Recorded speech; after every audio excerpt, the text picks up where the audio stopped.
vamos hacia la situación que tiene que ver con la parte de las partes electorales, entender la expectativa hacia el Senado, considerando que las modificaciones pueden ser para una mejor reforma o un mejor plan B.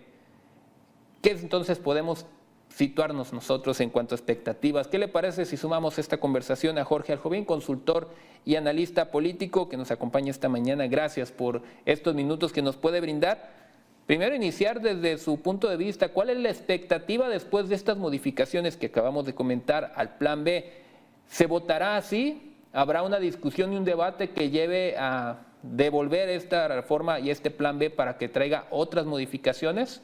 ¿A qué estamos nosotros esperando?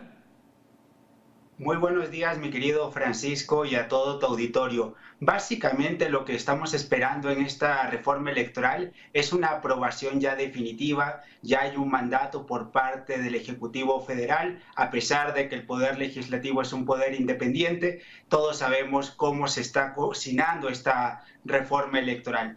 Y entonces, ¿qué nos esperamos en el futuro? Y creo que esto es muy importante para la ciudadanía. Será un capítulo más de la división, y sobre todo las enormes diferencias que han polarizado al país. Y aquí, ¿qué nos esperamos? Que esto se resuelva en la Suprema Corte de Justicia de la Nación vía las acciones de inconstitucionalidad que el día de hoy el presidente de la República lo ha manifestado, que quien esté en desacuerdo con esta reforma electoral acuda a las vías jurisdiccionales, y aquí habrá un verdadero embrollo, porque no solamente habrá un pronunciamiento por parte de la Suprema Corte de Justicia de la Nación, sino también se abre la posibilidad de que el Tribunal Electoral del Poder Judicial de la Federación determine si actúa para poder inaplicar estos artículos o si opta por la deferencia hacia la Suprema Corte de Justicia, recordando que en el mes de enero habrá un cambio en su presidencia. Por lo tanto, ahora sí, todos estos puntos deben ser tomados en cuenta, sobre todo que el proceso electoral del 2024 está a la vuelta de la esquina, porque hay una fecha que es crucial, el mes de septiembre, que da inicio en el año 2023, el proceso del año 2024.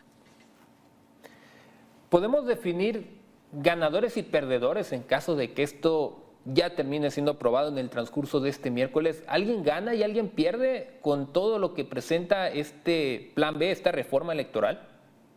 Me parece que nadie gana ni pierde. Los que finalmente salen de esta ecuación es la propia ciudadanía, que nuevamente se presta a la narrativa del famoso fraude electoral. Y aquí habrá que reconocer que no hubo una voluntad de diálogo, de deliberación y sobre todo de entrar al debate técnico de esta reforma político-electoral. Y aquí tiene un alto grado de culpa también el propio Instituto Nacional Electoral, encabezado por Lorenzo Córdoba y Ciro Murayama, quienes optaron por la confrontación, la división y no buscar generar un acuerdo, una reforma de consenso. Me parece que en estos tiempos se requieren medidas extraordinarias que lleven al diálogo, que ya no es un discurso ni una negociación como ocurría en el pasado. Por lo tanto, creo que la reforma electoral no es un patrimonio solamente de la oposición, sino también del gobierno en turno, pero faltó un ingrediente: la deliberación, el diálogo, el consenso, lo cual parece que se extravió y ahora simplemente nos encontramos en un ambiente de polarización total y de politización del ámbito político electoral. ¿Qué tanto jugaron en este sentido respecto a la reforma las aspiraciones hacia el 2024? Me refiero por algunos nombres, personajes y planes que tienen tanto partidos como políticos en la determinación final.